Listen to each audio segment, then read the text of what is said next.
Hai semua, Assalamualaikum dan salam sejahtera. Kita bertemu lagi bersama saya, Dr. Diana Risha dari DND. Apa khabar semua? Tajuk kita pada hari ini adalah rempah dan herba yang terbaik untuk masalah rheumatoid arthritis. Okey, RA. Sebelum tu, saya akan terangkan apakah definisi herba dan rempah. Apakah beza herba dan rempah? Okey, herba ni adalah yang diperbuat daripada daun, batang, bunga, sesuatu tumbuh-tumbuhan. Okey, sama ada dia punya daun ke, batang dia ke ataupun bunga dia. Kalau rempah pula, dia adalah biji dia, buah dia ataupun akar tumbuhan tersebut. Itu adalah rempah. Okey, rheumatoid arthritis adalah masalah autoimun. Autoimun ni apa maksud autoimun? Autoimun adalah apabila antibody kita menyerang badan sendiri, dan terutamanya dekat rheumatoid arthritis ni dia serang dekat sendi-sendi kita yang menyebabkan proses keradangan. Proses keradangan ni juga akan menyebabkan collateral damage. Collateral damage ni adalah kerosakan kolateral, termasuklah kerosakan free radical, kerana immune system ni dia menyerang diri sendiri dan bukan serang bakteria ke virus, dia serang diri sendiri. So dia akan menyebabkan kerosakan free radical juga selain keradangan tersebut.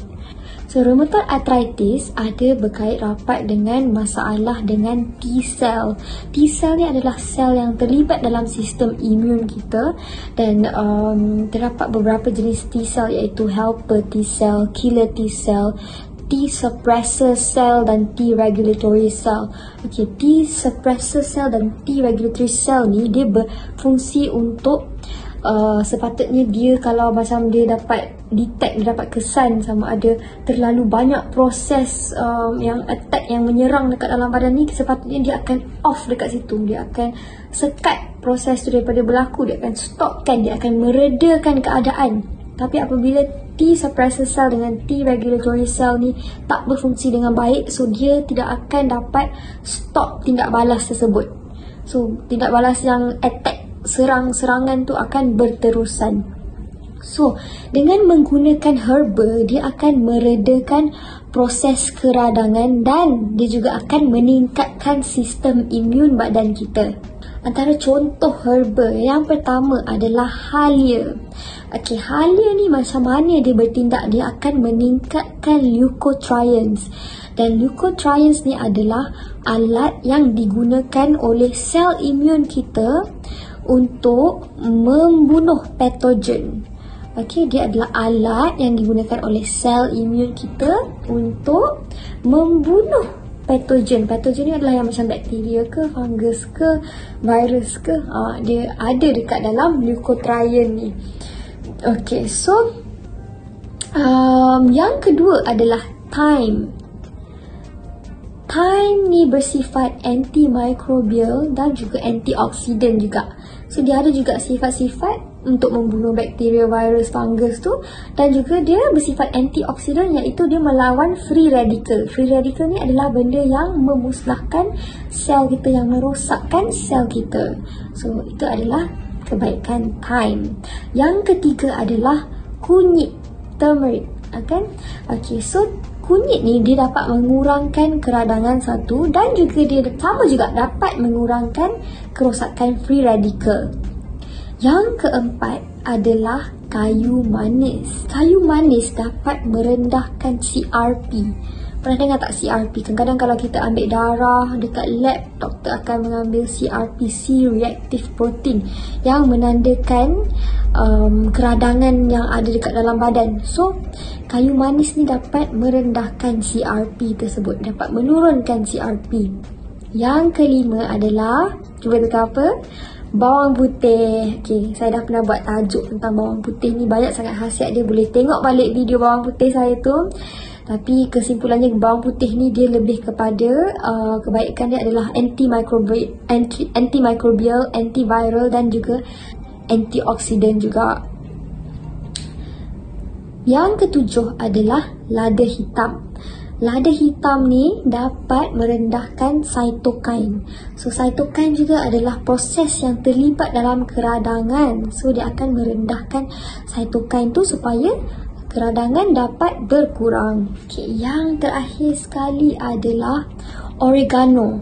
Okay, oregano ni dapat mengurangkan sel-sel yang terlibat dalam masalah autoimun ni, seperti yang interleukin, apabila dia sangat rancak mengattack ataupun menyerang sesama yang lain dekat dalam badan kita tu, proses penyerangan tu. So oregano dapat merendahkan proses tersebut. Dia merendahkan yang interleukin dan TNF ke semua yang terlibat dalam proses penyerangan tu, dia akan mengurangkan dan meredakan keadaan.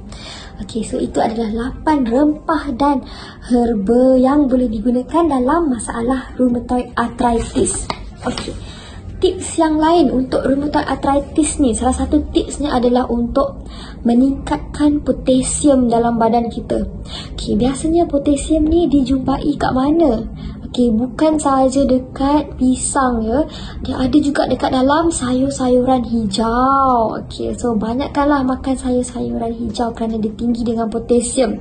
Okey, selain itu, kurangkan pemakanan gula dan gluten yang diproses juga. Okey, so kurangkan makanan yang tidak sihat. Cara kesimpulannya lah kan, ikutlah DND diet, sebab DND diet dah menyatakan pantang-pantang yang harus dipantang.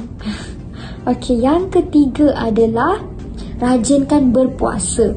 Berpuasa ni dapat merehatkan sistem badan kita, dapat meredakan metabolisme kita, dapat memulihkan sel-sel kita, mengikar semula sel-sel yang lama dibuat kepada sel-sel yang baru. Okey, itu puasa ni sangat baik, especially untuk penyakit yang melibatkan keradangan ni. Okey, so yang keempat adalah amalkan vitamin D3 K2. Sekurang-kurangnya 10,000 IU ke 20,000 IU. Okey, so sehari. So amalkan vitamin D3 K2. Kalau tak boleh, tak mampu nak beli vitamin D3 K2, harus juga berjemur bawah cahaya matahari setiap hari 10 ke 30 minit. Okey.